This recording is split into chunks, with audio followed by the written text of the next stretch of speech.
வணக்கம் தோழர்களே. நான் ஒன்று கலக்கும் உடற்பயிற்சி ஆராய்ச்சியாளர் பேசுகிறேன்.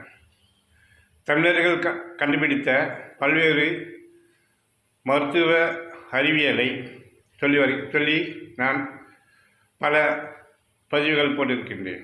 இன்றைக்கு ஆங்கில மருத்துவத்தில் தமிழகம் முன்மாதிரியாக திகழ்வதை பெருமையோடு சொல்வதற்காக இந்த பதிவை போடுகிறேன். இந்தியாவிற்கே பல்வேறு முன்னோடி திட்டங்களை கொடுத்து கொண்டிருக்கும் திராவிட முன்னேற்றக் கழகத்தின் செயல் திட்டங்கள், திராவிட மாடல் அரசின் செயல் திட்டங்கள் நான் பெருமையாக சொல்லக்கூடிய பல்வேறு திட்டங்கள் இருக்கின்றன.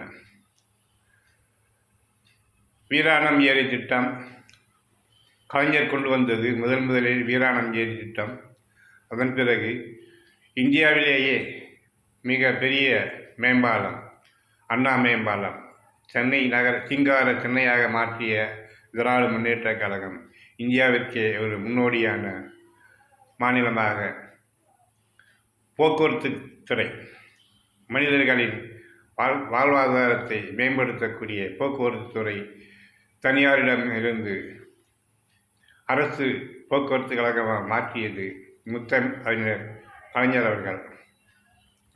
இதுபோல இந்தியாவிற்கே வழிகாட்டக்கூடிய பல்வேறு திட்டங்களை தமிழ்நாட்டு மூலம் அறிஞர் கலைஞர் அவர்களால் செயல்படுத்தப்பட்டு அறிமுகப்படுத்தப்பட்டு இந்தியாவே ஏற்றுக்கொள்ளக்கூடிய வளரக்கூடிய திட்டத்தை கலைஞர் அவர்கள் கொண்டு வந்ததை பெருமையாக சொல்ல இந்த பதிவை போடுகின்றேன். என்னுடைய பதிவுக்கு சப்ஸ்கிரைப் செய்து ஆதரவு தாருங்கள். இன்றைக்கு யோகா என்பது ஒன்று கலக்கும் உடற்பயிற்சி என்பதை உலகுக்கு தந்த தமிழ்நாடு. அதேபோல் மருத்துவத்துறையில், ஆங்கில மருத்துவத்துறையில் இந்தியாவிற்கே முன்மாதிரியான மாவட்டந்தோறும் மருத்துவமனை என்ற திட்டத்தை முத்தமிழ் அறிஞர் கலைஞர் அவர்கள் திட்டம் தீட்டி இன்றைக்கு மாவட்டந்தோறும் மருத்துவமனை என்ற திட்டத்தில் கிருஷ்ணகிரி மாவட்டத்தில் ஒரு பிரம்மாண்டமான மருத்துவமனை உள்ளது.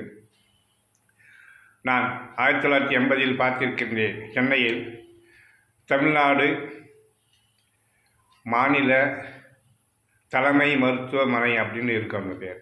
இன்றைக்கு ராஜீவ்காந்தி மருத்துவமனை என்று இருக்கிறது. அது ஒன்றுதான் அன்றைக்கு 1980 பெரிய மருத்துவமனையாக இருந்தது. மாநிலம் முழுவதும் சென்று அங்குதான் மருத்துவம் பார்ப்பார்கள். அன்றைக்கு மாவட்டந்தோறும் அதை போல ஒரு மருத்துவமனை இருப்பதை காண்கின்றேன். இன்றைக்கு நான் இந்த மருத்துவமனையில் வெரிகோஸ் என்னும் நரம்பு சிலந்தி நரம்பு எடுத்து ஆரோக்கியப்பட்டிருக்கின்றேன். பார்ப்பதற்கு கம்பீரமாக இருக்கிறது. மற்றும் சில பதிவுகளை இதனுடன் போட்டு உங்களுக்கு காண்பிக்கின்றேன். ஸ்கிப் பண்ணாமல் பாருங்கள். வீடியோவை லைக் பண்ணுங்கள். தமிழர்களின் பெருமையை நான் பல்வேறு விதமாக உண்மையை சொல்லி வருகின்றேன். எனக்கு ஆதரவு தந்து சொற்களை செய்து விமர்சனம் செய்து எனக்கு ஆதரவு தாருங்கள். வாங்க வீடியோக்குள்ளே போகலாம்.